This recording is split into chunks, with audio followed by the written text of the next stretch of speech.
Today's lesson is What kind of learner are you?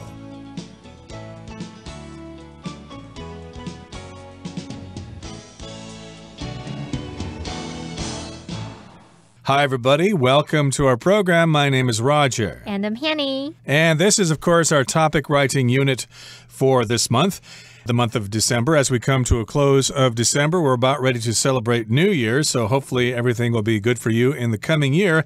And as a student, of course, you might want to assess your learning ability. Do you like passive learning or active learning? What kind of learner are you?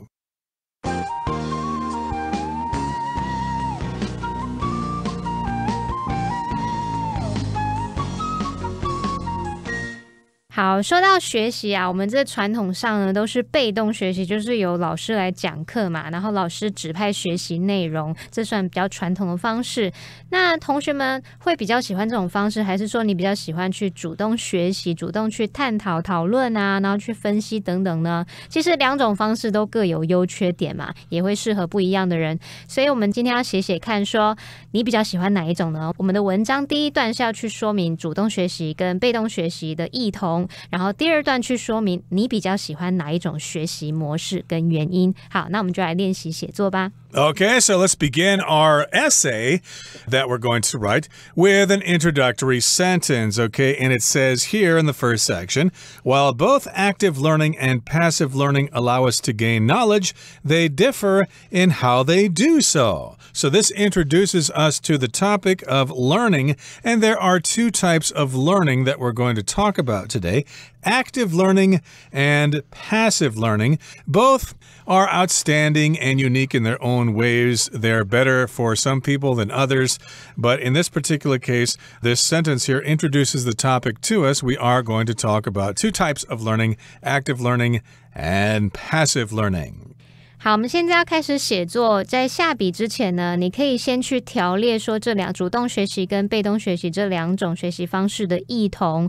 那你可以条列方式。那也许你可以用这种用圆形图这个文式图呢，画两个圈圈，然后各自写下主动学习跟被动学习他们的不同的地方，然后他们有交集这个交叠的区域，你还可以写下他们共通性，他们的交集点。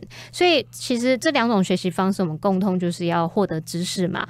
那我们现在要开始写作的时候呢，一开始第一段就是要说明这两种学习方式的异同，然后还要举例说明。所以像我们课文一开始的范例，他就提到说，尽管主动学习跟被动学习两种都可以让我们获得知识，但他们在进行方式有所不同。所以这是我们开头的句子，来告诉读者说，接下来我就是要讲说这两种学习方式有什么不同。所以它是一个很棒的句子，可以带领我们进入这个段落的重点。好，那换你写写看呢，你也可以写说，像主动学习跟被动学习两者的主要目的是要获得知识，但进行的方式还有适合的人有所不同，像这样。那我们请 Roger 老师告诉我们，也许可以怎么写这个句子。 Yep, this is how you may write it. The main purpose of both active learning and passive learning is to gain knowledge, but how they do so and what kind of people they are suitable for are different. So yes, indeed, learning is important, and we have two types of learning, active learning and passive learning. And the purpose of both those types of learning is to gain knowledge, to become smarter, to have more information in your head. But how they do so, how they help us learn, and what kind of people they are suitable for are different. Some people are suitable for active learning, and other people are more suitable for passive learning. 好，那现在我们写完这个开头的句子之后呢，我们当然就要开始进行比较这两种的不同。所以我们可以先试着说明主动学习它的特点跟例子。那我们来看看课文范例它怎么说。Okay, so here we need to define these types of learning. So the first one we're going to define is active learning. So it says, most importantly, active learning is learner-centered, which means that it requires students to take a more central role through active active discussion, debate, and analysis of information. So it's more hands-on for the students. They need to actually assume a larger role in learning things. They become more involved in class with class discussions, and they debate topics in class, whereas with passive learning, it's different.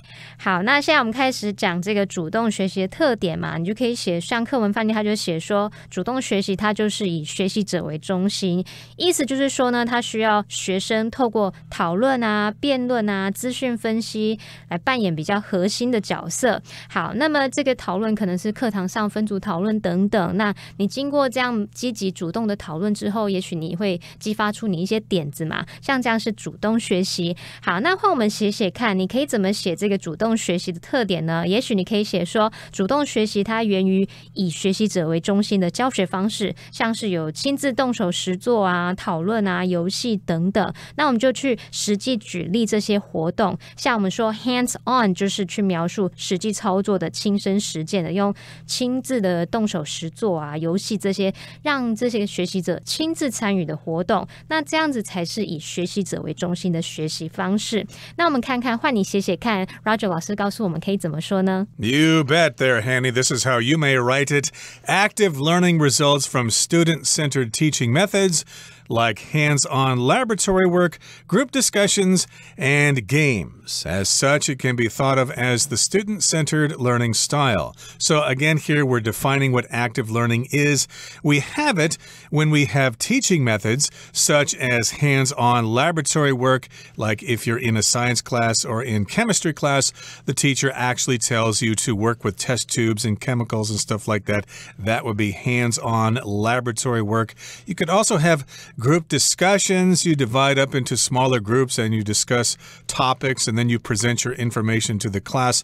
And also, of course, you can play games, which are a lot of fun for children and adults alike, and therefore, as such, active learning can be thought of as the student-centered learning style. So we focus on the students and not so much the teachers. 好，那接着我们讲完主动学习，就需要来对照一下那被动学习的特点，还有它的例子是怎么样。那我们来看看课文范例怎么说。Okay, so in contrast, passive learning is teacher-centered. So now we're talking about passive learning as opposed to active learning. So in contrast to active learning, passive learning is teacher-centered. That is to say, students need to listen carefully and pay attention to the details of the information the teacher is presenting in order to absorb and assimilate it. Some examples of teaching methods used to achieve passive learning include assigned readings and lectures. So in passive learning, it's more teacher-centered, of course, because the teacher is doing pretty much all the talking and the students pretty much listen to the teacher and absorb the information that they are told. 好，那被动学习我们知道就是以老师为中心了。那这时候呢，学生他就是要去仔细的聆听啊，注意老师他在讲课教授的这些资讯细节，然后去理解吸收，也就是老师都帮你整理好了嘛。好，那么一些是用来做到被动学习的教学方法，它的例子可能有包含像是老师可能会指派你读一些东西嘛，然后还有老师就是讲课，然后你就听，像这样是我们去举例子，什么叫被动学习。那我们从结构上来看，你看刚刚我们说这个主动学习课文范例，他说 active learning is learner-centered。 好，然后这边他换到这个被动学习这个段落，他说 in contrast， 他说相比之下 passive learning is teacher-centered， 这样是相对应的，一个是以老师为中心，一个是以这个学生为中心嘛。好，那现在换我们写写看，你除了用 in contrast 去表达相比之下，你其实也可以用像 meanwhile 去带出主动学习是怎么样，那同时这个被动学习是怎么样。那也许你就可以写说被动学习是以老师为中心，也就是说呢，它源于更注重在老师的教学方式。那举个例子，像是老师用投影片讲课的时候，那我们就只是听课做笔记这样子咯。那接着请 Roger 老师告诉我们说，换你写写看可以怎么说。 Okay, here's what you might write. Passive learning, meanwhile, is teacher-centered. So yes, we use the phrase in contrast. Here we're using meanwhile. So while we did talk about active learning, passive passive learning at the same time, or meanwhile, in contrast, is teacher-centered. That is, it results from teaching methods that focus more on the teacher. A good example would be a teacher giving a PowerPoint presentation that students simply listen to and take notes on. So again, in this paragraph, we're defining, or at least talking more about passive learning. And yes, it focuses more on the teacher. And this paragraph also gives us an example so that your readers can better understand what you mean. An example would be a teacher who gives a PowerPoint presentation and the students sit there, they listen to the presentation and they take notes on the presentation.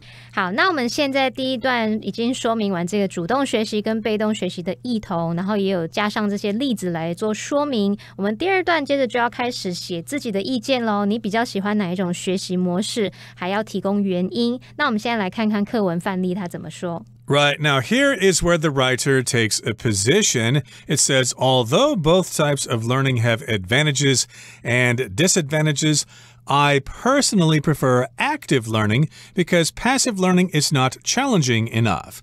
So again, in an essay, you might want to express your opinion, and in this particular case, the writer says that he or she prefers active learning, and the writer also tells us why, because, well, passive learning is not challenging enough. If I just sit there listening to the teacher and taking notes, I won't have opportunities to test my understanding of the information, which makes it hard to stay engaged. Active learning, on the other hand, helps stimulate discussions of the material and our critical thinking about it, which makes me more excited to learn and happier to engage in the process. So here again, the writer is telling us why he or she prefers active learning. And you don't just sit there listening to the teacher and you're not just taking notes, but with active learning, you'll have an opportunity, you'll have a chance to test your understanding of the information and you'll stay more engaged that way. And of course, with passive learning, it's hard to stay engaged. It's hard to pay attention. You might fall asleep in class, according to the writer here.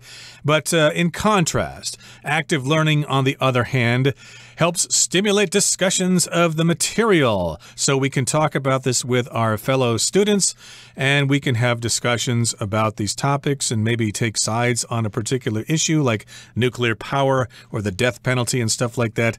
And then, of course, that will help stimulate our critical thinking, and we'll be more excited to learn and happier to engage in the process, and we won't think class is boring, and we won't fall asleep.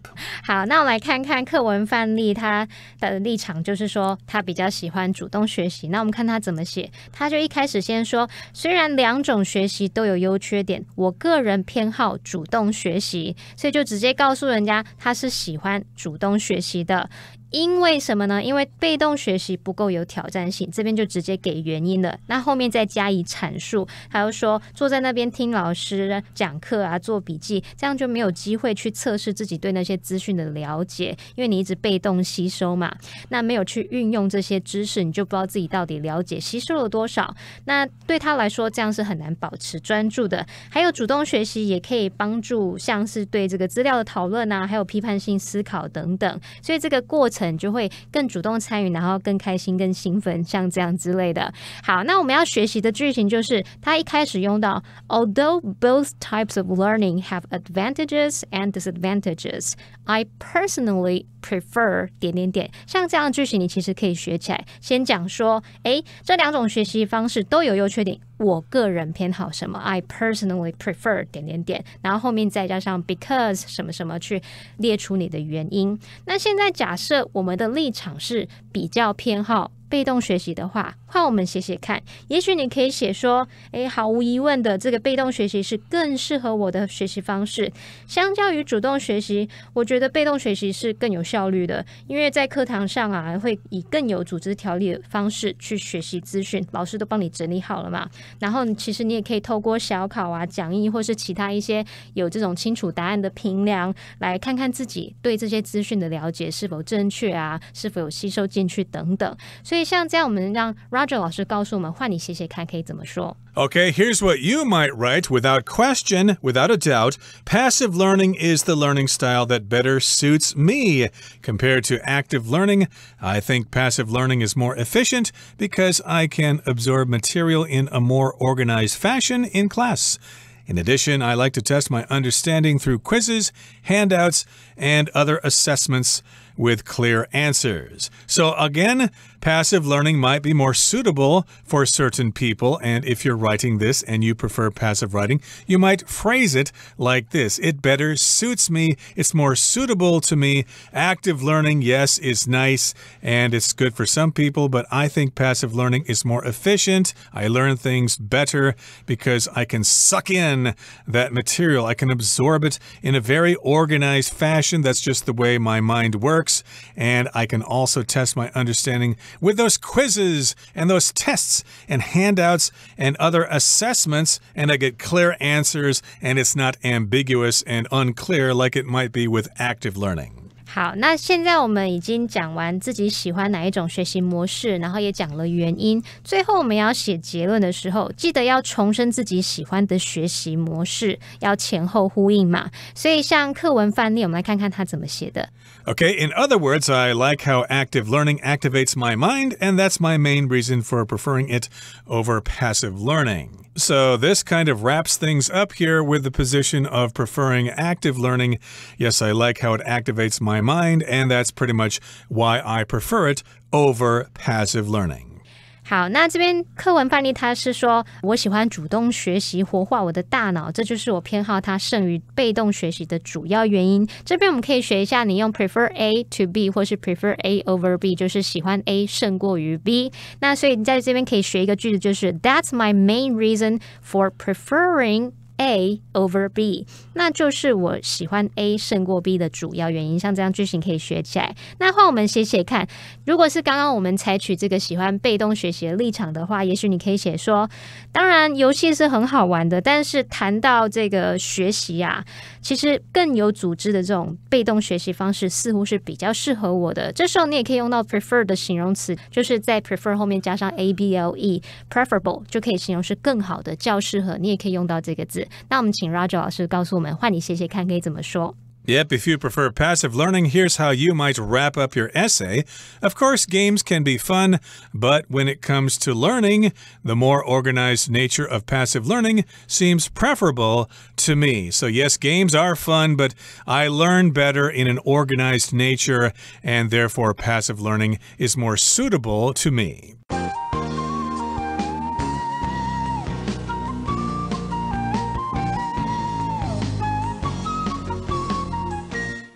So now it's time for us to look at our example essay.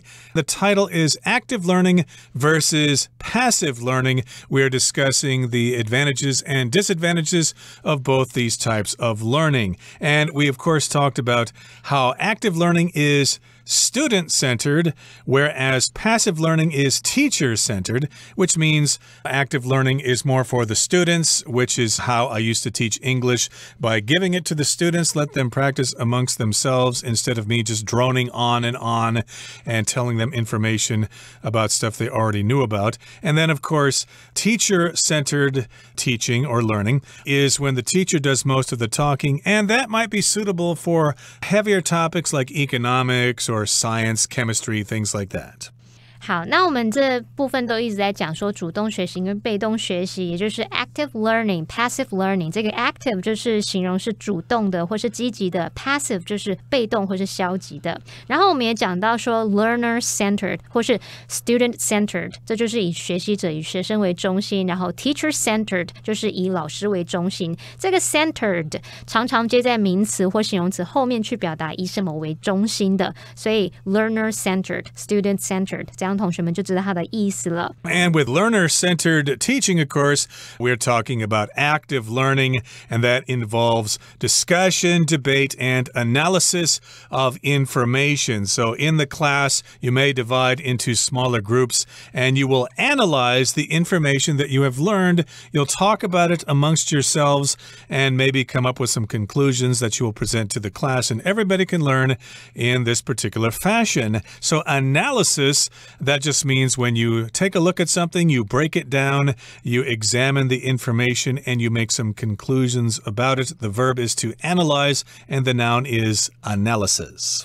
好，那我补充一下，老师刚刚提到动词 analyze， 它是拼作 A-N-A-L-Y-Z-E。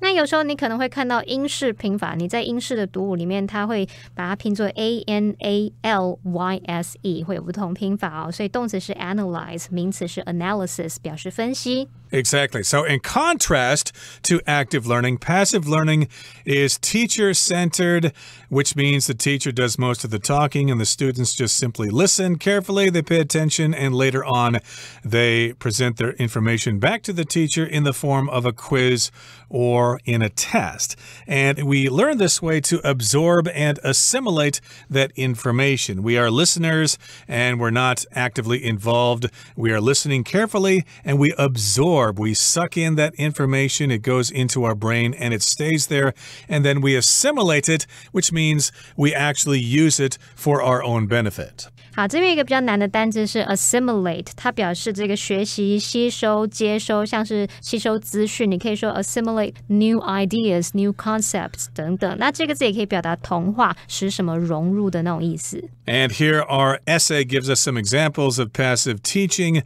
We could have assigned readings, where the teacher gives you some information to read. Yes, read chapter 3 and 4 before class next time, and you'll have a better understanding of the information. And of course, there are lectures where the professor or the teacher talks the whole time, and there is very little, if any, interaction with the students. 好，那边补充一下，这个 assign 这个动词，它表示指派、分配。然后我们课文是用过去分词 assigned 去当形容词，形容是指派的。那同学们应该也有碰过 assignment 这个字，就是在 assign 后面加上 ment 来变成名词，那就可以表达是分派的任务、指派的工作这样。那这个字也可以用来指作业功课，只是像这样的作业功课呢，它通常可能是在一段期限内完成的作业是可数的，而不是像 homework 是不可数。这边帮同学们比较一下。Okay, and also we're talking about advantages and disadvantages to each type of learning. A disadvantage is where it has negative results, such, for example, as living in the country. There are disadvantages to living in the country. You're far away from the city and medical care and entertainment, so not many people want to live in the country.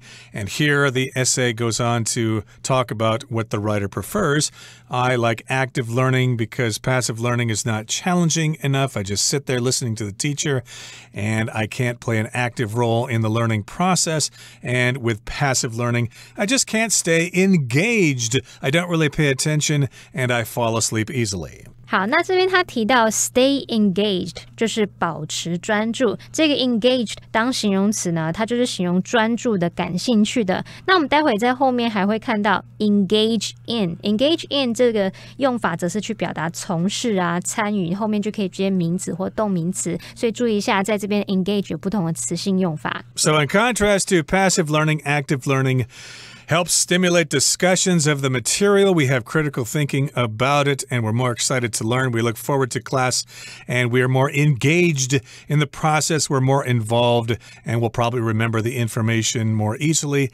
And in other words, I like how active learning activates my mind. It stimulates my mind, and that's why I prefer active learning over passive learning. To activate here just means to start something moving or make it effective, like when you get a new credit card, you need to call a number to activate your credit card. 好，这边 activate 就是使什么活化，使什么活动起来。那我们这个文章后面它有提到这个 critical thinking， 这个 critical 就可以形容是批判性的、批评的。那 critical thinking 就是批判性思考。我们在谈到学习的时候，很常会提到批判性思考。Okay, that brings us to the end of our lesson for today. Thank you very much for joining us. My name is Roger. And I'm Penny. Goodbye. Bye-bye.